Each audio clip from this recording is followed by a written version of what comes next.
Top quality और consistent performance के लिए सिर्फ सिल्वर पंप नाम याद रखना। ಶಾಸಕರಾದಿಂದ ಕೂಡ ಮರಳು ಗಣಿಗಾರಿಕೆಗೆ ಸಾಕಷ್ಟು ವಿರೋಧ ಇದೆ ಸರ್. ಈಗ ತಾವು ಶಾಸಕರಾದ ನಂತರದ ಮತ್ತಷ್ಟು ಗಣಿಗಾರಿಕೆ ಪ್ರಾರಂಭ ಆಗ್ತಾ ಇದೆ. ಹೌದು.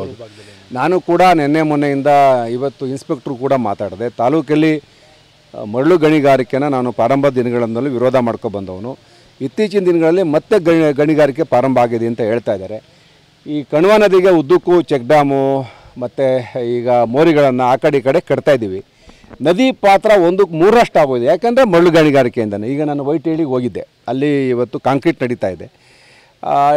ಏನಪ್ಪ, ನದಿಗಿಂತ 3 ದೊಡ್ಡದಾಗೋಗಿದೆ.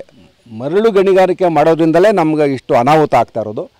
ನಾನು ಗಣಿ ಇಲಾಖೆಗೆ ಮತ್ತು ಪೊಲೀಸ್ ಇಲಾಖೆಯವ್ರನ್ನ ಮತ್ತು ತಹಸೀಲ್ದಾರರಿಗೆ ಸೀರಿಯಸ್ಸಾಗಿ ಹೇಳ್ತಾ ಇದ್ದೀನಿ, ಈ ತಾಲೂಕಲ್ಲಿ ಮರಳು ಗಣಿಗಾರಿಕೆ ನಿಲ್ಲಬೇಕು. ಈ ಮೈನ್ಸ್ ಆ್ಯಂಡ್ ಜಿಯಾಲಜಿ ಸರ್, ಈ ಬಗ್ಗೆ ಸಾಕಷ್ಟು ದೂರ ಹೋದರೂ ಕೂಡ ಕಣ್ಣು ಮುಚ್ಚಿಕೊಂಡು ಕುಳಿತಿದ್ದಾರೆ ಅನ್ನೋಂಥದ್ದು ಆರೋಪ ಸರ್. ನಾನು ಅವ್ರಿಗೂ ಡಿಪಾರ್ಟ್ಮೆಂಟ್ಗೂ ಕೂಡ ಮಾತಾಡಿದೆ. ಅವರೇ ನೆನೆ ಹಿಡಿದು ಏನೋ ಕೇಸ್ ಹಾಕಿದ್ದಾರಂತೆ.